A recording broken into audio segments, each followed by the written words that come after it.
નમસ્કાર, શ્રીજી રસોઈમાં આપ સૌનું ખૂબ ખૂબ સ્વાગત છે। તો આજે આપણે લીંબુ શરબતનું પ્રીમિક્સ રેડી કરીશું। હાલ લીંબુ જે છે ને એ ખૂબ જ સસ્તા હોય છે, પણ જેમ જેમ ગરમીનું પ્રમાણ વધતું જાય ને એમ લીંબુનો ભાવ પણ વધતો જાય। તો એના પહેલાં આજે આપણે સરસ લીંબુ શરબતનું પ્રીમિક્સ રેડી કરી લઈશું। ઉનાળાની ગરમીમાં શરીરને ઠંડક આપે અનેક ગુણોથી ભરપૂર એવું લીંબુ શરબતનું પ્રીમિક્સ બનાવવું જે છે ખૂબ જ સરળ છે। આ પ્રીમિક્સ બનાવ્યા પછી લીંબુ શરબત કે સોડા જે છે એ ઘરમાં બાળકોથી લઈ મોટા કોઈ પણ એકદમ સરળતાથી બનાવી શકશે। તો ચલો બનાવવાનું શરૂ કરીએ। જેના માટે અહીં ઝીણી છાલવાળા 1 કિલો જેટલા લીંબુ લીધેલા છે।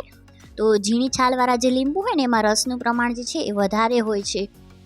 તો લીંબુને આપણે આ રીતે કટ કરી અને સંચાની મદદથી રસ જે છે એ કાઢી લેવાનું છે। તો અહીં મેં 1 કિલો જેટલા લીંબુ લીધેલા છે।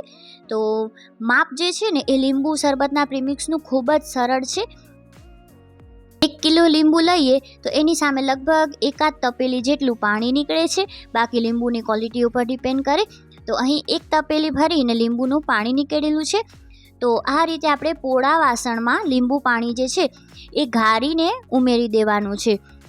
હવે જેટલી તપેલી ભરીને લીંબુ પાણી નીકળે એનાથી 3 ગણી આપણે ખાંડ લેવાની છે।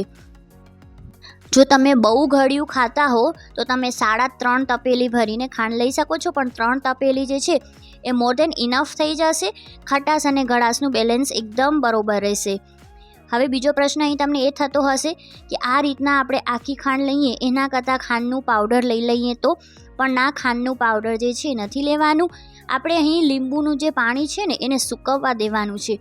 જો તમે પીસેલી ખાંડ લેશો અહીં તો પીસેલી ખાંડ લીંબુના પાણીમાં મિક્સ થશે ને તો એ પણ પીગળી જશે, પરિણામે પ્રીમિક્સ બની શકશે નહીં। હવે આ બધી જ બંને સામગ્રીને સરસ આપણે મિક્સ કરી દેવાનું છે। તો તડકામાં નથી સૂકવવાનું। તડકામાં લીંબુનું પાણી ગરમ થશે તો પ્રીમિક્સ જે છે એ કડવું થઈ જશે। ઘરમાં પંખાની નીચે જ સૂકવવાનું છે। જો તમને પ્રીમિક્સ ફટાફટ રેડી કરવું હોય તો 2 થી 3 પોળા વાસણમાં આ મિશ્રણને જે છે એ આ રીતે સૂકવવા માટે મૂકી દેવાનું। અહીં જે છે મેં એક જ વાસણમાં મૂકેલું છે। તો પંખાને નીચે 5-1 દિવસ લાગશે। સતત સ્પેશિયલ પંખાની નીચે જ તમે આ પ્રીમિક્સને રાખતા હો તો 3 દિવસમાં પણ રેડી થઈ જાય છે। તો 1 દિવસ થાય એટલે આ રીતે આપણે બધા જ મિશ્રણને જે છે અલટ પલટ કરવાનું।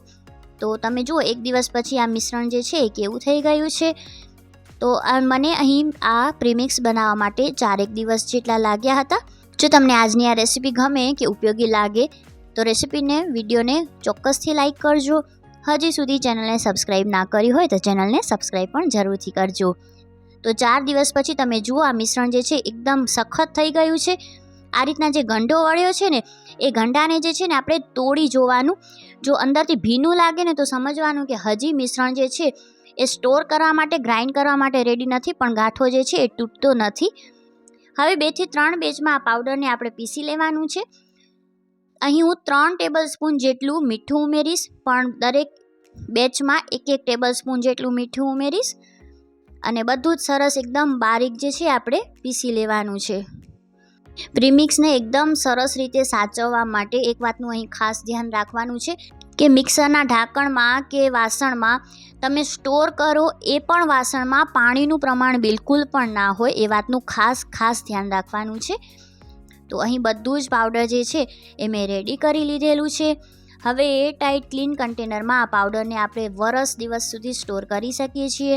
ફ્રીજમાં પાવડરને સ્ટોર કરીને મૂકવું હોય તો તમે ફ્રીજમાં પણ મૂકી શકો છો। તો ઉનાળાની ગરમીમાં અનેક ગુણોથી ભરપૂર અને શરીરને ઠંડક આપે એવું હોમમેડ લીંબુ પાણીનું પ્રીમિક્સ જે છે એ રેડી થઈ ગયું છે। અહીં જો તમને મરી પાવડર, જીરા પાવડર ઉમેરવું હોય તો તમે એ પણ ઉમેરી શકો છો। થોડાક પલાળેલા તકમરિયા લીંબુ શરબતમાં ઉમેરવાથી શરીરને ખૂબ જ ઠંડક આપે છે। તો આ રીતે આપણે અમુક જ સેકન્ડમાં લીંબુ પાણી જે છે એ રેડી કરી શકીએ છીએ। ઇવન બાળકો પણ ખૂબ જ સરળતાથી લીંબુ પાણી બનાવી લે છે। લીંબુ સોડા પણ તમે આ રીતે બનાવી શકો છો, એ પણ ખૂબ જ સ્વાદિષ્ટ લાગે છે। ટ્રાવેલિંગમાં આ પ્રીમિક્સ લઈ જવું ખૂબ જ સરળ બને છે।